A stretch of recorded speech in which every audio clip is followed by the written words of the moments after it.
And nature. जैसे हम पंच महाभूत को स्तरीय जब हम पढ़ते हैं, और हमारा शरीर भी पंच महाभूत से बना हुआ है। आपके जो कहने का तात्पर्य है औचित्य है कि हम उस पंच महाभूत से जितना दूर जाते हैं उतना अपने शरीर से दूर जाते हैं। अगर आप अभी अपने शरीर को मलेंगे,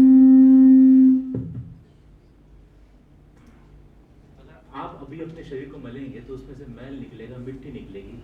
इसका मतलब है फर्स्ट सेशन में पहले सर ने कहा कि हमारे शरीर में 70% तो पानी है। धरती, अग्नि, जल, वायु, आकाश, इससे सब हमारा शरीर बना हुआ है। उसके साथ समतोल जितना करीब जा सके। आने वाले पोस्टलर सेशन में मैंने हमारे साथ प्रैक्टिकल्स करके हम लोग जस्ट चेयरफुल बॉडी करने वाले हैं, और उसके पहले अपने बिहेवियर को, अपने व्यवहार को इस पंच महाभूत के साथ समतोल करके कैसा रखें। आज के नए दौर में जिसे कहते हैं मॉडर्न मैनेजमेंट प्रैक्टिस में अपने आप को संभाल के रखना ये बहुत मुश्किल बात है। मानसिक, शारीरिक, व्यवहारिक और व्यावसायिक स्तर पर अपने आप के साथ तालमेल बनाए रखना ये बहुत बड़ी बात है। यूरोपीय देशों में, पश्चिमी देशों में कई उनका कहना है कि मेटिकुलस या सूक्ष्म चीजों पर वो रिसर्च कर रहे हैं, अनुसंधान कर रहे हैं। लेकिन आपको जानकर आश्चर्य होगा, इन सब चीजों पर भारतवर्ष में पहले अनुसंधान हो चुका है। हमारे यहाँ 3 बड़े शास्त्र, अगर आप जैसा कि जानते हैं, अर्थशास्त्र बाय कौटिल्य, नाट्यशास्त्र बाय भरत और कामशास्त्र बाय वात्स्यायन। इतना सूक्ष्म रूप से वहाँ पर शरीर के बारे में, आत्मा के बारे में, मन के बारे में, छोटे छोटे व्यवहार के बारे में बताया गया है। लेकिन चूंकि हम उससे परे होते जा रहे हैं, हम इन चीज़ों को नहीं समझ पाते हैं। आपके थीसिस और रिसर्च का टॉपिक जो था, विषय था, वो ये था कि अपने आप को समतोल रखना, अपने आप को इस वातावरण के साथ, पंच महाभूत के साथ जोड़ के रखना। इस पहले प्रारंभिक परिसंवाद का विश्लेषण करने के लिए, हमारी अपनी भाषा में बताने के लिए मैं रेपोर्टियर डॉक्टर अशोक राणा से कहूँगा कि वो यहाँ पर आए और आज का इसका सारांश बताएं।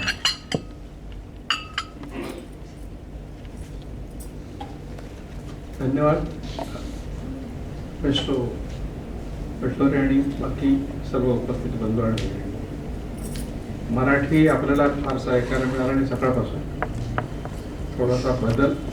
आणि हे जे आज आपण परफॉर्मन्स पाहिलेलं आहे, यापूर्वी कधी पाहिलं नसेल किंवा हा विचारही कदाचित अनेकांना ऐकायला मिळाला नसेल। पण जसं मेल्टोने सांगितलं की भारतात या विषयात खूप संशोधनं झाली आहेत आणि त्यातल्या त्यात लिखाण झालेलं आहे। 3 पुस्तकांचा उल्लेख या ठिकाणी केला त्यांनी। त्यातल्या त्यात या ठिकाणी आपला निसर्गाशी असलेला संबंध, त्याचा संवाद, तो संवाद साधून स्वतःची ऊर्जा कशी वाचवायची आणि त्या ऊर्जेला वाढवायचं कसं, याबद्दल जे विस्तृत असं चिंतन झालं आहे ते वात्स्यायनाच्या कामसूत्रामध्ये झालं आहे। कामसूत्राकडे पाहण्याचा दृष्टिकोन आपला अजूनही काही फारसा सकारात्मक किंवा निकोप झाला नाही। त्या खजुराहोची जी शिल्प आपण पाहतो, ती पाहताना सुद्धा आपल्या मनात त्या भावना येतात, त्या निकोप अशा नसतात। कारण लैंगिकता एक ऊर्जा आहे, एक अग्नी आहे। आपल्या शरीरात पंचमहाभूत आहे। यापूर्वी डॉक्टर वटे यांनी सुद्धा आपल्याला सांगितलं की 70% पाणी आहे। आपले डोळे हे तेजाचं प्रतीक मानलं जातं। शरीरात मळ येतो तो पृथ्वीचं प्रतीक मानलं जातं। वायू तर आपल्या पूर्ण सर्वांगामध्ये आहे, पृथ्वी, आप, तेज, वायू आणि आकाश, पोकळी, ही 5 महाभूतं आपण आधीपासून चिंतनासाठी घेतली आहेत। आपण घेतली आहे म्हणजे आपल्या पूर्वजांनी गेल्या 5000 वर्षांपासून यावर सखोल चिंतन केलं आहे। आणि त्या चिंतनाला तंत्र हे एक नाव आहे। तंत्र हा शब्द आता आपण इंग्लिशमध्ये टेक्निक या अर्थाने वापरतो, पण टेक्निक हा तेवढा अर्थ त्याचा नाही आहे। त्याचा अर्थ आहे शरीर, तनुविस्तारे। तंत्र या शब्दाचा जो व्याख्या करण्याचा प्रयत्न लोकांनी, विद्वानांनी केलाय, तनुविस्तारे, शरीराच्या क्षमता विकसित करण्याकरता मानवाने केलेला प्रयत्न म्हणजे तंत्र। आणि हे तंत्र शरीराशी निगडित आहे, शेतीशी निगडित आहे। शेतीतून जे काही आपण पिकवतो त्या पिकवण्याच्या क्षमतेला सुफलीकरण असं म्हटलंय। आणि त्या सुफलीकरणाकरता जे विधी केले गेले आपल्या प्राचीन पूर्वजांनी, भारतातच आहे असं नाही, जगभर आहे. कारण यातू विधी असं म्हटलंय. आणि भारतात त्यासाठी ग्रंथांची एक फार मोठी यादी आहे, त्यांना आगम ग्रंथ म्हणतात. आणि या आगम ग्रंथांच्या नंतर जे तयार झालेले ग्रंथ भारतात ते निगम ग्रंथ, ज्याला वेद, उपनिषद वगैरे वगैरे, आरण्यक, ब्राह्मण, ही ग्रंथ ही वेगळी फळी आहे. पण त्याच्या आधी वैदिकांच्याही पूर्वी भारतामध्ये जे आपले पूर्वज होते, जे आपल्या क्षमता विकसित करण्याच्या दृष्टीने प्रयत्न करत होते, त्यासोबत जमिनीच्या क्षमता विकसित करण्याचा प्रयत्न करत होते. मातीशी त्यांचं असलेलं नातं या ठिकाणी मादाम जोस्याने सांगितलं. नंतर अग्नीशी असलेला संबंध. आता ज्या चित्रकृती किंवा फोटोग्राफ आपण पाहिले, आता हे थोडं धाडसी आहे की स्वतःवर हे प्रयोग करायचे आणि त्याचे फोटोग्राफ काढायचे आणि आपल्या पुढे मांडायचे, त्याचं विश्लेषण करायचं, हे धाडसी काम आहे. हे आजच्या घटकेला आपल्याला थोडंसं कठीण आणि अनावश्यक वाटत असेल, पण पूर्वी हे खूप झालंय भारतात. भारत त्या बाबतीत थोडंसं आपण धाडस करूया की जगाच्या पुढे होता. कदाचित ती दृष्टी विकसित झाली असती भारताची, तर आपल्याला अनेक प्रश्न जे आता भेडसावत आहेत त्या प्रश्नांची उत्तरं सापडली असती किंवा ते प्रश्नच निर्माण झाले नसते. आता हे जे माझं वाक्य आहे, मी यासाठी असं उच्चारतो आहे, जी प्राचीन भूमीशी निगडित तंत्र विद्या होती किंवा जी स्त्री प्रधान अशा काही विधी होत्या, विधी शब्द ज्ञानशाखा या अर्थाने, फॅकल्टी या अर्थाने, त्या फॅकल्टीज विकसित झाल्या असतात तर भारताला जे स्त्रियांवर होणारे अत्याचार आहेत, विशेषतः आपल्याला जो सतत भेडसावतो प्रश्न, दिल्ली आहे, महाराष्ट्र आहे किंवा भारतात आहे, वारंवार अत्याचार आणि बलात्कार, लहान मुलीपासून तर कोणत्या वयोगटातल्या स्त्रियांवर बलात्कार होतात, यामागची कारणं काय आपापल्यापर्यंत लोक शोधतायत. पण भारतात जेव्हा मातृसत्ताक पद्धती होती, स्त्रियांच्या हाती सत्ताही होती, सामर्थ्यही होतं, ज्ञान होतं, सर्व काही होतं, तेव्हा कोणत्याही पुरुषाची हिंमत नव्हती त्यांच्यावर बलात्कार करण्याची. इकडे स्त्री सत्ता हा एक भाग झाला. दुसरा भाग स्त्रियांकडे पाहण्याचा निकोप दृष्टिकोन. एक मातृत्वाची भावना, स्त्रियांमध्ये एक मातृत्व असतं, प्रेम असतं, वात्सल्य असतं, सर्व काही भरभरून देण्याची क्षमता ज्या स्त्रीत्वात आहे त्याबद्दल आदर ठेवण्याची एक भावना आपण फार ढोंगी पद्धतीने, वेगळी नाटकी पद्धतीने जोपासली आहे, ज्याला आपण नवरात्र उत्सव म्हणतो. देव्या खूप आहे आपल्या भारतामध्ये, काली माता तिकडे आहे, इकडे दुर्गा आहे, प्रत्येक राज्याची एक वेगळी देवता आहे आणि त्या देवतांचा समुच्चय म्हणून आपण नऊ देवता किंवा त्यांचा नवरात्र उत्सव करतो. दोनदा नवरात्र उत्सव करतो, एकदा नाही तर दोनदा करतो. चैत्रातला नवरात्र, आश्विन महिन्यातला नवरात्र. तेव्हा मग काय काय घडतं, म्हणजे मुंबई सारख्या शहरामध्ये किंवा गुजरातमध्ये जे काय म्हणतात आपण गरबा नृत्य, रास गरबा, मग डिस्को त्यातून आला आणि त्यातून सुद्धा स्त्रियांच्या शोषणाच्या परंपरा विकसित झाल्या. गरबा शब्दाचा अर्थ होतो गर्भाशय. मुळात गरबा हा शब्द गर्भाशयापासून आलेला आहे. आपण मंदिरात प्रवेश करताना ज्या मंदिरात ज्या देवतेची मूर्ती असते त्या परिसराला गाभारा असं म्हणतो, ते एक गर्भाशयच आहे. आणि बौद्धांमध्ये जे चैत्य तयार करण्यात येतं, म्हणजे ज्या चितेच्या अवशेषावर आधारित काही स्मारक असतात त्याला चैत्य म्हणतात, त्याचा आकार सुद्धा गर्भाशयासारखा आहे. जे ख्रिश्चन चर्चेस आहेत त्या चर्चेसचा आकार जर पाहिला तोही गर्भाशयासारखा आहे. मुस्लिमांच्या मशिदांचा आकारही गर्भाशयासारखाच आहे.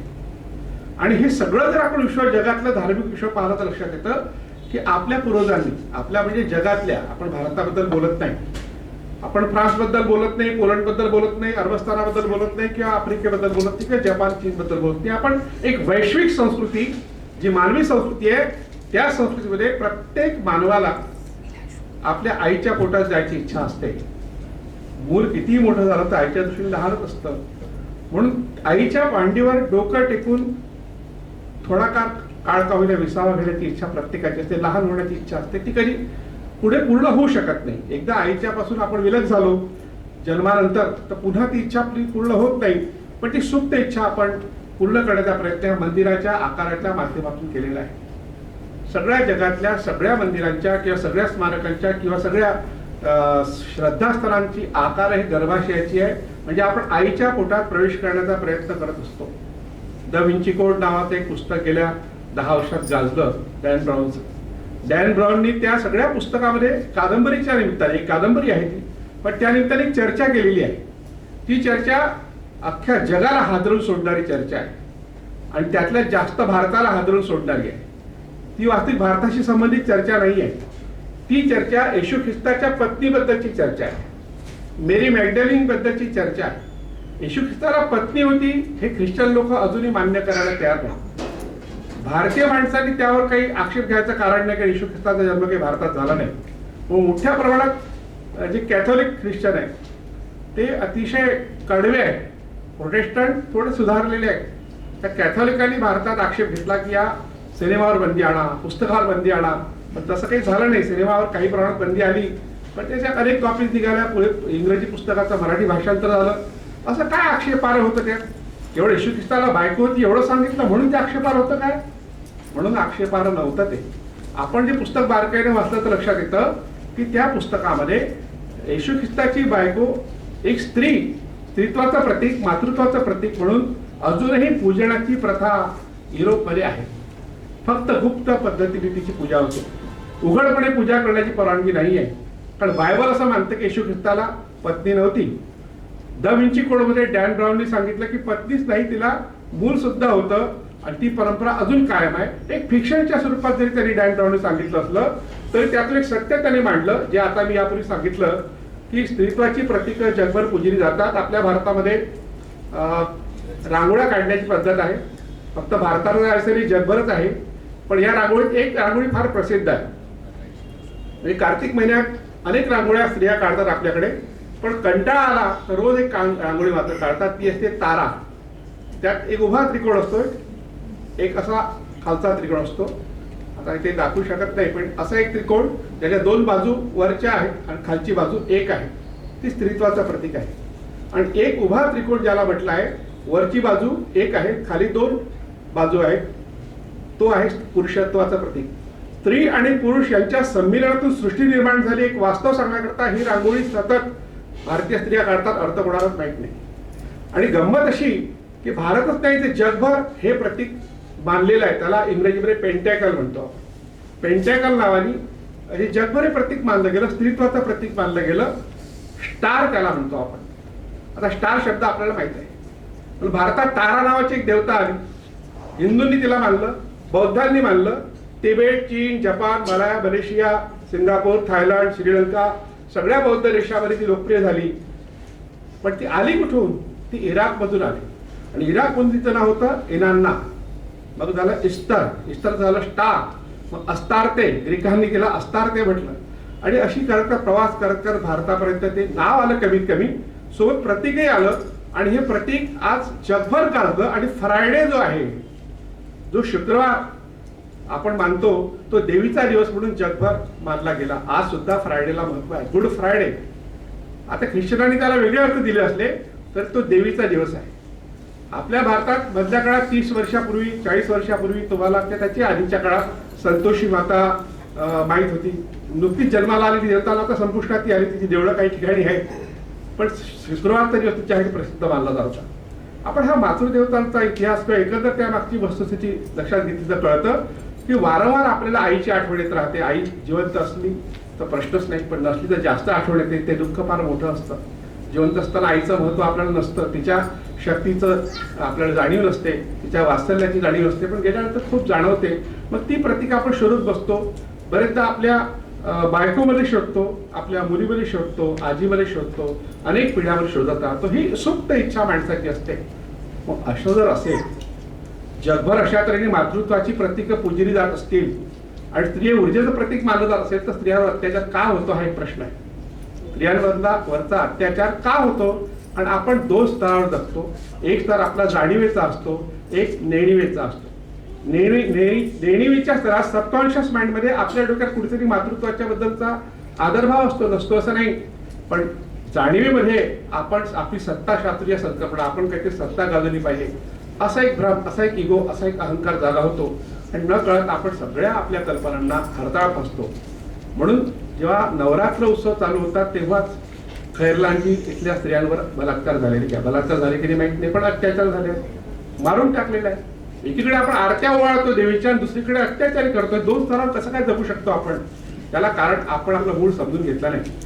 आज माझा ज्योतिषाच्या निमित्ताने आपल्याला एका वेगळ्या वास्तवाची जाणीव झालेली आहे. जे वास्तव आपल्याला माहीत होतं खरं म्हणजे आपल्या पूर्वजांनी लिहून ठेवलेलं आहे. हे लिखित स्वरूपात आहे. परवा मला एक मेसेज आमचे मित्र संजय सोनटक्केंनी मेसेज पाठवला, आगम म्हणजे काय? मला खूपच महत्वाचा प्रश्न वाटला. हा प्रश्न कसा काय विचारला यांनी? कारण आगम ग्रंथ जे भारतात होते ते तंत्र संप्रदायाचे ग्रंथ होते. त्याची संख्या सगळ्यात जास्त आहे. संस्कृतमध्ये ते पुढे आले, पण वैदिकांचे ग्रंथ संख्येने कमी आहेत. त्यांचा उदो होतो, पण आगम ग्रंथांची चर्चा होत नाही. त्या आगम ग्रंथांचा प्रभाव इतका आहे आपल्या मनावर, आपल्या प्रत्येक हालचालीवर आहे. काली माता असो की दुर्गा असो की आणखी काही आपण कोणत्या निमित्तानं जे विधी करतो आपल्या घरी, गोंधळासारखा विधी करतो. लग्नाच्या वेळी अनेक विधी असे होतात जे देवीशी संबंधित आहे, भूमातेशी संबंधित आहे. भूमाता अगदी पहिल्या चॅप्टरमध्ये मॅडमनी सांगितलं की आपला पृथ्वीशी काय संबंध आहे, दुसऱ्यांदा अग्नीशी काय संबंध आहे. हे निसर्गाचे घटक आपल्या अतिशय निकट आहे, आपल्या शरीरातच आहे, आपल्या मनात आहे. फक्त त्याचा योग्य तो वापर केला तर ऊर्जा निर्माण होऊ शकते. अयोग्य वापर केला तर मात्र विध्वंसक अशी ती ऊर्जा आपल्याच नाशाला कारणीभूत होऊ शकते.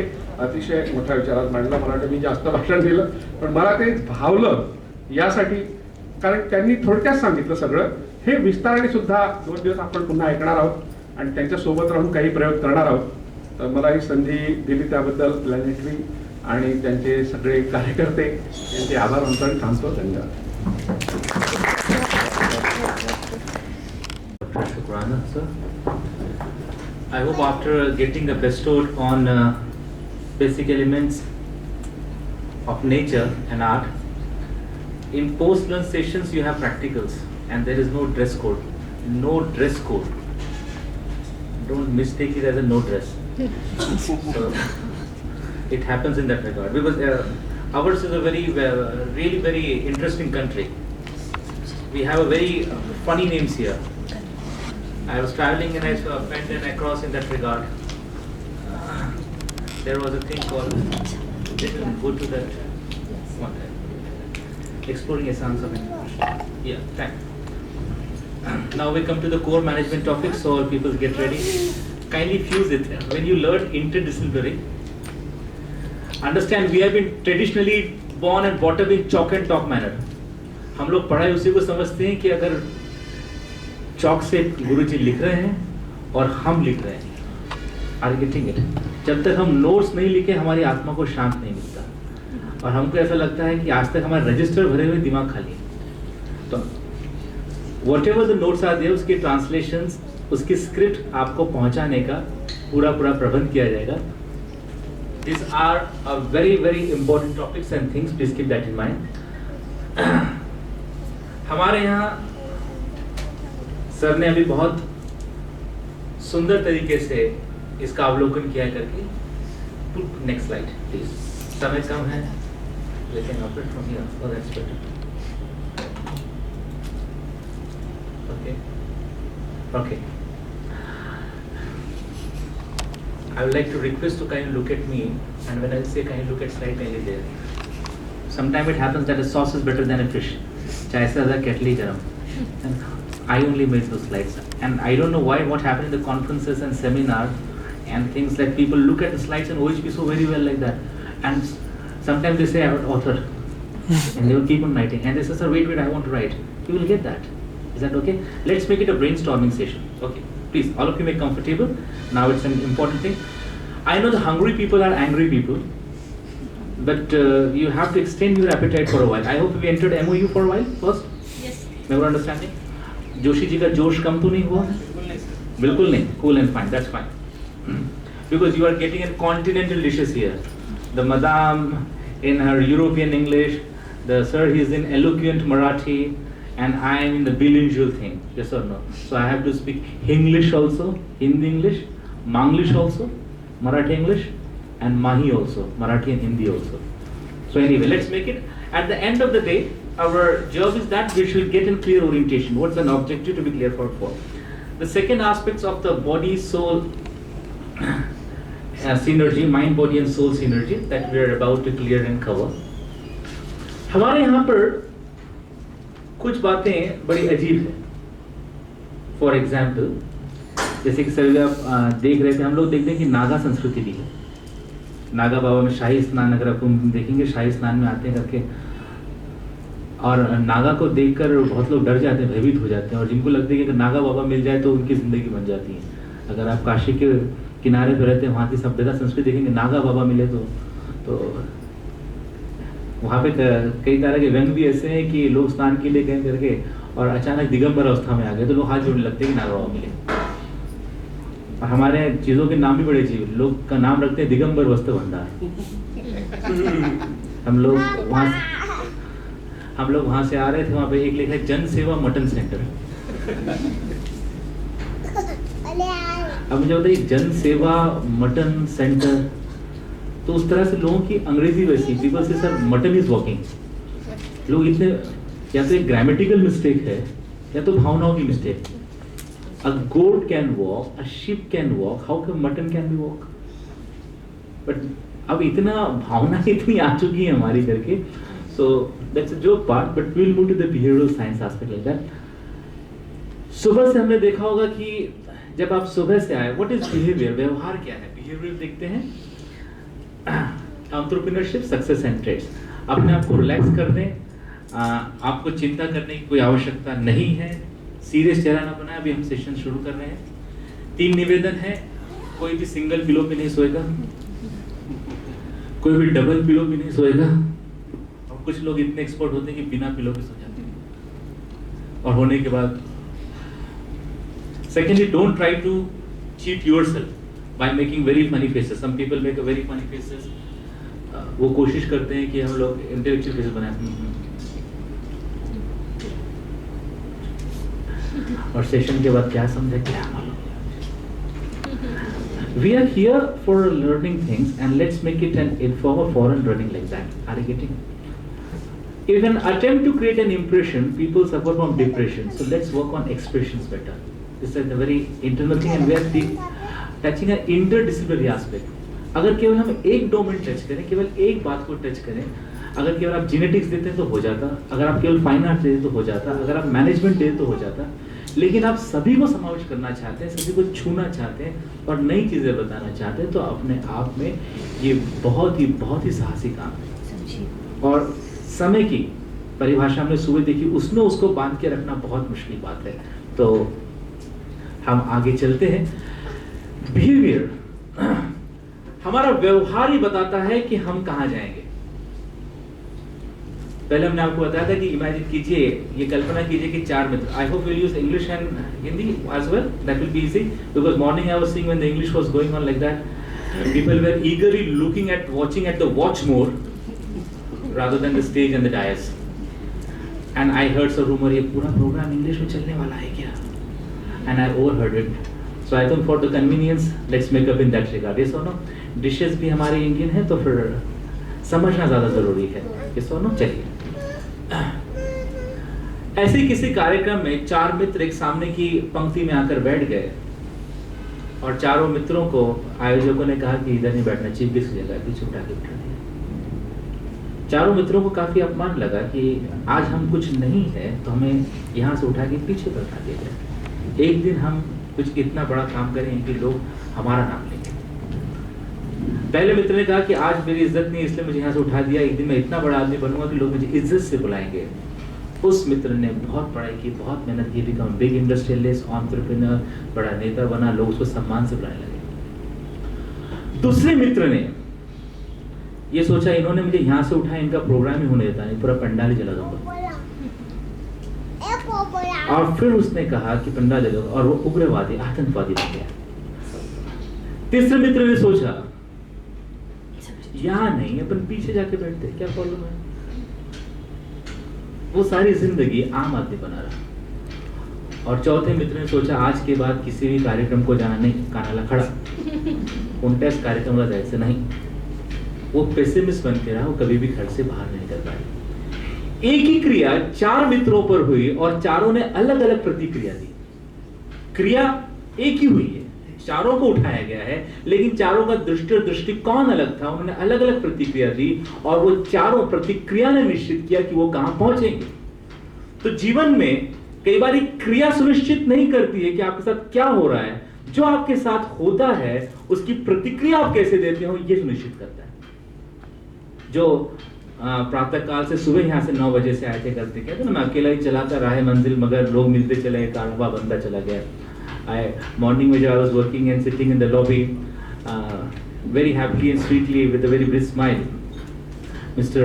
Joshi came and he was there waiting since long morning 9, and he knows slowly 9 like that, and by the time it is lunch the hall is full. Now the challenge is not that the hall is full by lunch, the challenge is that after the bellies are full the hall should not be empty. Again a behavior, yes or no? एक ही क्रिया 4 लोगों के साथ होती है, अलग अलग प्रतिक्रिया देते हैं। ऐसा क्यों है? ये बड़ा संसार का बड़ा सुंदर नियम है। अपना बच्चा रोए तो दिल में दर्द होता है, दूसरे का रोए तो सर में दर्द होता है, और अपनी बीवी रोए तो सर में दर्द होता है, दूसरे की रोए तो दिल में दर्द होता है। ये जो मुस्कान आई है लोगों के अनुभव से आई है, जिनकी दब गई है उन्होंने अनुभव से दबा दी है। ऐसा नियम है कि दूसरे का बच्चा रोए तो सर में दर्द होता है, हाउ इरिटेटिंग, और अपना बच्चा रोए तो दिल में दर्द होता है। और अच्छा, दूसरे की बीवी रोए तो दिल में बहुत दर्द होता है, और अपनी रोते रोती रहती है। ज्यादा गौर से हमें ना देखेंगे, सबके अनुभव की बात है, ये कोई पर्सनल टेस्टिमोनी नहीं है। मैं चाहता हूँ कि समाज को थोड़ा सा हल्का फुल्का रखें, नहीं तो आप कहेंगे सर एक दिन में इतने ओवरडोज फैक्टर्स ना हो करके। चलिए हम आगे बढ़ते हैं। Behaviour what is the factor, will go in that regard, time is less. हम बिहेवियरल साइंस कहते हैं। What is exactly behavioural sciences? Abstract empirical data. Don't worry, we will fuse it with English and Hindi because it's a part of intellectual thing. You have to send a report, you have to get the point. So when you're an MDP, you need to get a knowledge.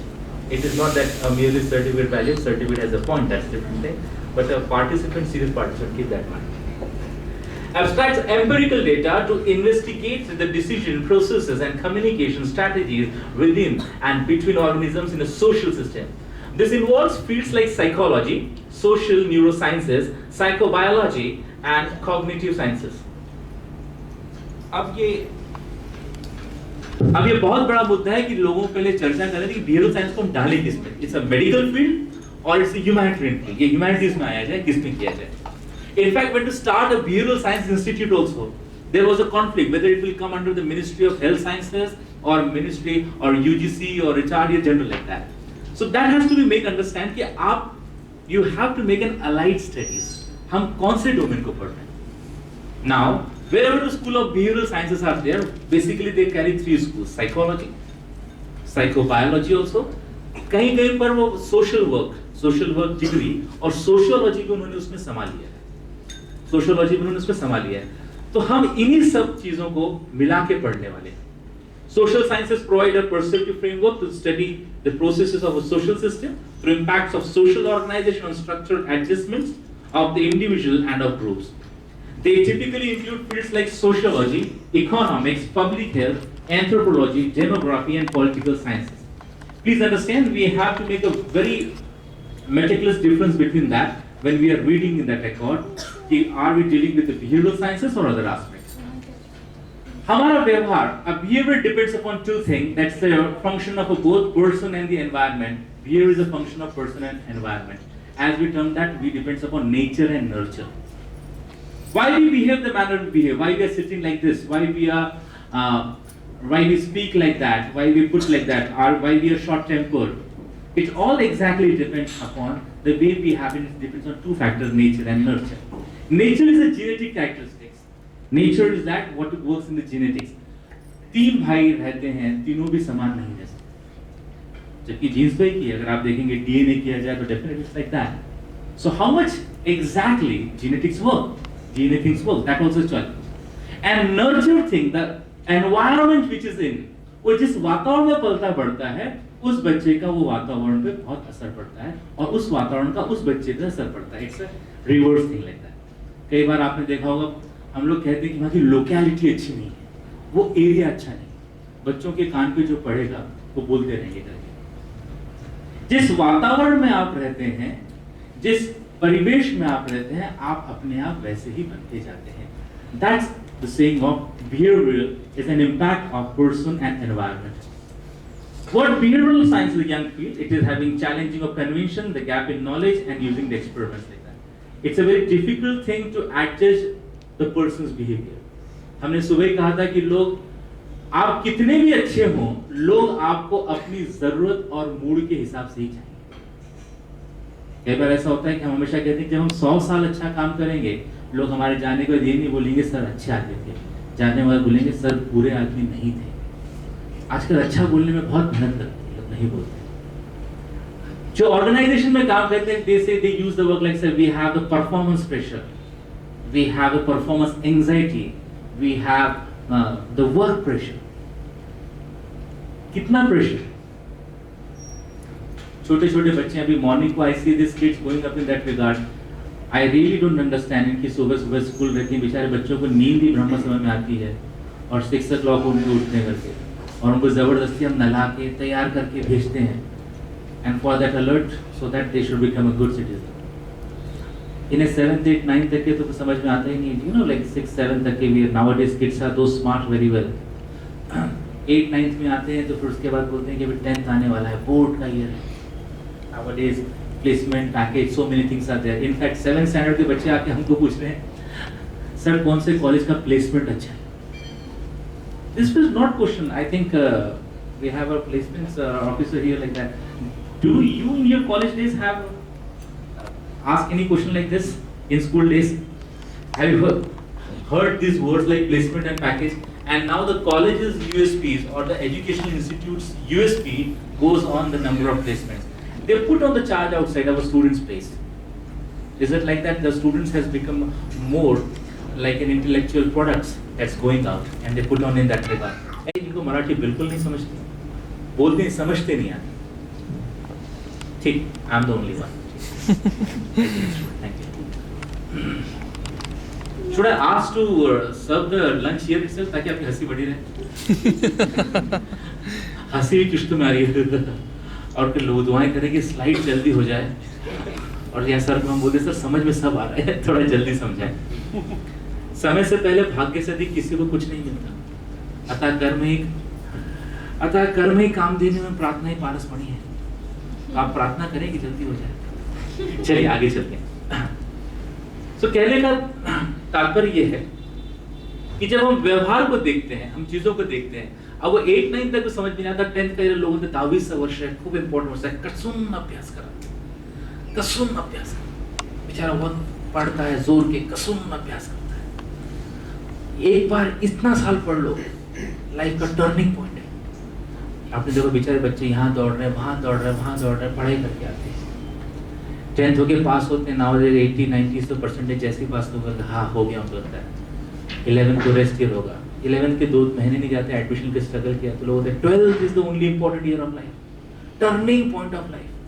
कसम अभ्यास करो, कसम कसम और बेचारे बच्चे कसम जा रहे हैं। और आजकल तो और ये 12th होने के बाद और नए नए पैटर्न आए, PMT PET है ना, pet mate mat set cat dog बिल्ली एलिफेंट न जाने 10-5 और फिल्ट्रेशन सुपर फिल्ट्रेशन और एक कसम अभ्यास कर रहे थे जैसा कोटा ओटा मार्वल सब आ चुके हैं, है ना, वो भी एग्जाम देने जाते हैं बच्चे। वो सब जद्दोजहद करने के बाद बेचारे इंजीनियरिंग मेडिकल में पहुंच गए और उनको लगता है अब हो गया। On the very first day the dean comes or the head of the institution comes, first year is the only important year of engineering or medical, कसम अभ्यास करा। अरे कितनी कसाई सर, ये एजुकेशन है कि bathroom activity?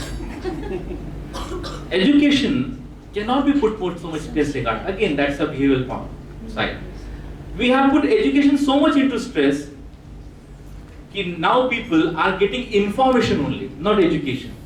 Do we have a marker here? Do we have a marker like that? Yeah. तो आज केवल हमको सूचना मिल रही है, ज्ञान नहीं। Those who have been the ex-ODCs, they have got counted for the registration. They might know we have given the Maslow's hierarchy also along with the Maslow's hierarchy. तो हम केवल सूचना को ज्ञान बोल रहे हैं। याद रखिए, information is not knowledge, knowledge is not wisdom, wisdom is not truth, truth is not beauty and beauty is not love. सूचना ज्ञान नहीं है, ज्ञान विद्वत्ता नहीं है और विद्वत्ता सत्य नहीं है, सत्य सुंदर नहीं है, सुंदर प्रेम नहीं। अगर आप किसी लाइब्रेरी में गए और वहां पे आपको एक बुक दिखी शेक्सपियर्स अथेलो, तो आपको केवल ये सूचना है कि शेक्सपियर ने अथेलो लिखा है, आपको उसका ज्ञान नहीं, उसको हम इंफॉर्मेशन कहेंगे। और हम बड़े इठला के कहते हैं कि IT is the most advance time, isn't it, that IT is the era of IT, information technology. But IT is not merely that you can have that. Is it visible to all there, or should I put it constraint? I will request to put it center like that. So please visit. Thank you. IT is not most advanced thing. उसके ऊपर KT है, and above KT it is WT. I hope it's